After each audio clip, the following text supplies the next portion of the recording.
Hi, Michelle. Hey, Michelle. Hi there. How are you guys today? Great. Doing well, thank you. Good. Let's begin with, can you please introduce yourself? My name's Caroline Craven, and I am the girl with MS. I'm just happy to be here, teamed up with Celgene and the MSSA to launch the MS MindShift. And I'm Dr. Barry Singer. I'm the director of the MS Center for Innovations in Care at Missouri Baptist Medical Center in St. Louis. Doctor, let me start with, what is your educational background, please? Yeah, my background? Yes. Yeah, so I run a comprehensive MS center in St. Louis and have been involved for about 25 years in the care of people with MS and research on new therapeutics in MS. And so we focus on the full gamut of MS care at my center. Now let's start with the big question. What is MS? So MS is an immune disease. So the immune system attacks the brain and spinal cord in people living with MS. So it falls in that category of autoimmune diseases such as rheumatoid arthritis and lupus. But and as a result of the immune attack, signals from the brain don't work as well.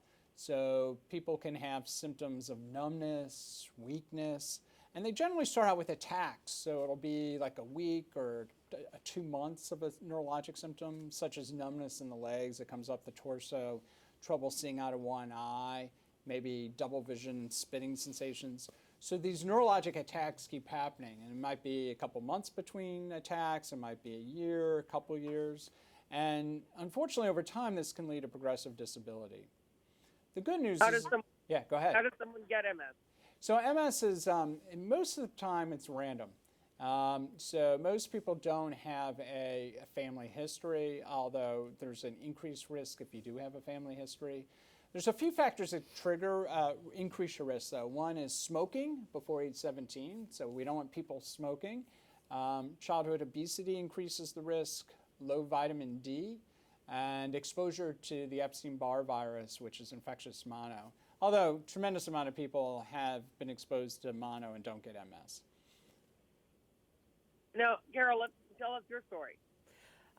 Well, as I said, 17 years ago, I couldn't walk or see. I got hit hard with MS.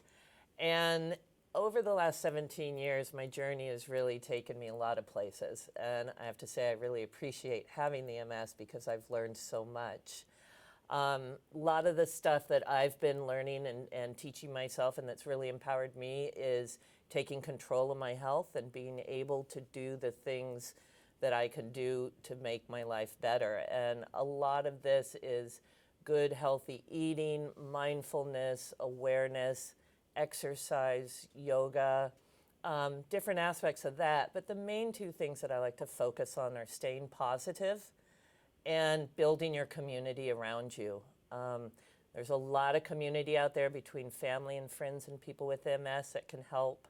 And staying positive has just been huge. And it can be very difficult at times. I'm doing very well today, and today's a good day. With MS, every day it's day by day.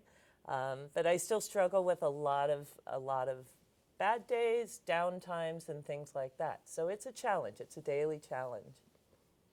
Doctor, what are some of the myths related to MS? Well, I think a lot of people think that, oh, you get MS, you're going to be in a wheelchair. And we're not seeing that nearly as much as we used to. A lot of people are doing really well with the disease. So the important thing is getting people diagnosed early and getting them on treatment and doing it consistently. So many of my patients have done incredibly well. Some people, I've been in practice 20 years following some of the same people. So I've seen people do very, very well from the disease by really sticking with the plan. I think also the people that do well also take care of their health. So as Caroline mentioned, doing exercise is important, preserving brain health. So exercise is important, well-balanced diet, not smoking. Mindfulness helps with stress, so doing meditation and yoga can help. So all these factors can improve things. So one of the resources and info that people can get living with MS is to go to msmindshift.com, and there's a lot of resources about things people can do to really protect their brain. The medications do part of it, but all these things can make it much more positive. So it's been great to work with Celgene and MSAA, the Multiple Sclerosis Association of America, on this initiative. Now, what is important to have the brain first perspective on MS? Well, the brain is under attack in MS, and so we, as people living with MS, should really start thinking about how am I going to protect my brain. I talk about with patients, we can replace your liver, your heart, we can replace a lot of organs, but we can't replace your brain. So brain is central to living well with MS, and actually spinal cord as well. But we want to really focus on brain health. So making sure we protect the brain, making sure we protect it by taking your medication on a regular basis and making sure there's no new spots or lesions in the brain. And then also doing those lifestyle management things that can really make a huge difference. And because we want to preserve cognition. A lot of people with MS, it's not just physical disability. A lot of my patients end up on disability because can't keep their job because of memory problems, short-term memory loss, multitasking problems, problems finding words. So the importance is really trying to preserve the brain. So over time that you're functioning as high as we can. The medications have got much more options out there. So we really can make a big difference. But again, it's about keeping the brain first and understanding what your goals of treatment are and working with your healthcare provider to achieve that. How is MS diagnosed? So we use a lot of different tools to diagnose. The most common one is history, listening to someone. So hearing their story. So most people present with 3 different ways. Either numbness in their legs coming up their body into their hands, or problems with the brainstem, which is double vision, room spinning round and round, numbness in your face, maybe ringing in your ears. So those are signs of the brainstem being attacked. And then the optic nerve, which is visual loss out of one eye. Many of my patients, though, have symptoms years before. They may have had fatigue for a period of time. Some people a couple of years before they get MS. 90% of people with MS have unexplained fatigue, and they got worked up with their doctor and couldn't find anything. They looked for anemia and thyroid disease and couldn't find anything. So those are kind of typical symptoms. Bladder problems, got to run to the bathroom, can't empty your bladder completely.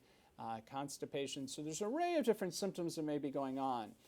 So if you have unexplained numbness on your face and your arm, or you have unusual fatigue, or you have balance issues, it is important to seek medical attention, because the sooner we get started on treatment and start focusing on wellness, the better you're going to do.